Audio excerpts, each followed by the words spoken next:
Alors les crypto-monnaies ce sont principalement pas des monnaies. Le terme est un peu malheureux parce qu'il s'agit d'actifs financiers et il s'agit d'un point de vue plus technique et technologique de ce qu'on appelle en anglais de tokens, donc de jetons. Donc on pourrait dire des crypto-jetons, c'est pas très joli, ou des crypto-actifs, qui est plus clair. Pourquoi ? Parce que la monnaie remplit trois fonctions, hein. C'est un instrument d'échange, c'est une réserve de valeur et c'est un instrument une unité de compte. Et les crypto-actifs ne remplissent bien aucune de ces fonctions, et particulièrement pas la fonction d'instrument d'échange. Et donc, de plus en plus, les crypto-actifs sont utilisés comme instruments d'investissement et même de spéculation. Et donc, l'attrait est évidemment de surfer sur ce qui ressemble aujourd'hui à une bulle, mais ce qui présente également des risques importants pour les détenteurs.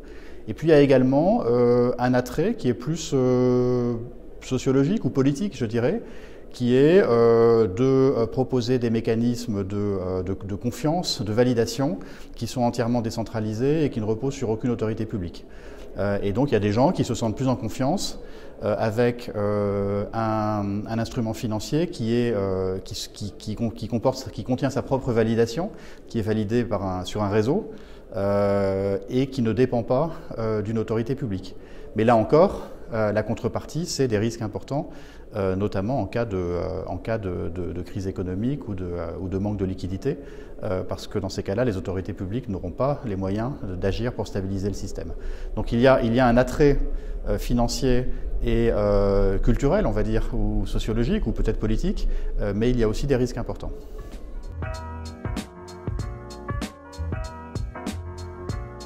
Alors, il y a d'abord des risques pour les particuliers qui sont liés à la très grande volatilité de la valeur de ces actifs. Et donc, si on achète un crypto-actif, il faut savoir que la valeur va fluctuer énormément. Et donc, au moment où vous voudrez en sortir, ça ne sera pas forcément au niveau qui va vous plaire. Et donc, il y a toute une question de protection de l'investisseur. Il faut que les investisseurs soient conscients des risques qu'ils prennent. Il y a également une forme d'opacité.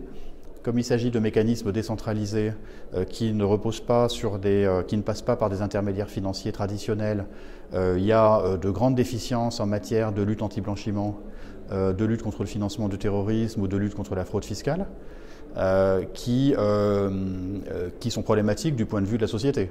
C'est-à-dire qu'il est très important que ces actifs respectent les règles de lutte contre le blanchiment d'argent sale ou contre le financement du terrorisme, ce qui est malheureusement pas tout à fait le cas aujourd'hui, même s'il y a des travaux en ce sens qui avancent assez vite. Et puis d'un point de vue plus systémique, du point de vue du système financier dans son ensemble, il y a le risque de créer des univers qui sont des sortes de jardins clos, qui sont déconnectés du système financier traditionnel et où la liquidité ne circule pas. Et où donc la Banque centrale n'a pas la possibilité d'agir, comme elle le fait toujours en cas de crise, comme prêteur en dernier ressort pour stabiliser le système. Et donc ça pose de grandes questions aux régulateurs systémiques que sont les banques centrales. Comment est-ce qu'on peut être sûr qu'on pourra protéger les investisseurs, on pourra protéger le système en cas de crise si ces systèmes se développent ?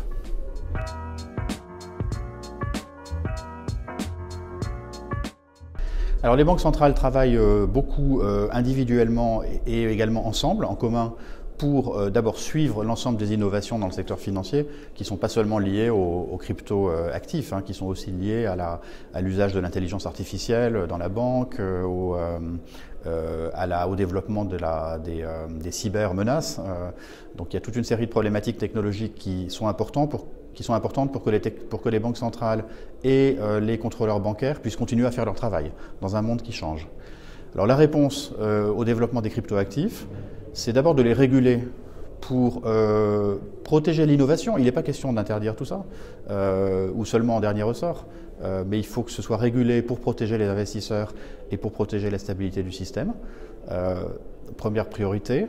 Deuxième priorité, les banques centrales doivent améliorer leur propre système, et notamment les systèmes de paiement traditionnels.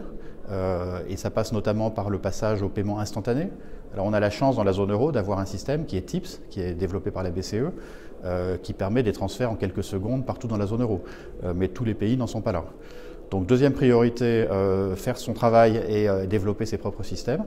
Et puis troisième priorité, préparer l'avenir et préparer l'apparition ou la possibilité d'une monnaie numérique de banque centrale qui puisse aller dans des porte-monnaies électroniques, qui puisse être utilisée dans les paiements quotidiens, mais qui porte la signature de la BCE et qui soit aussi sûr que la monnaie qui est aujourd'hui émise par la BCE. Et donc ça, c'est un axe de travail important des banques centrales sur lequel la BRI travaille pour rassembler les banques centrales et vérifier que ce qu'elles feront chacune dans leur pays est cohérent pour assurer l'interopérabilité de tous ces nouveaux systèmes pour que le système financier mondial continue à bien fonctionner.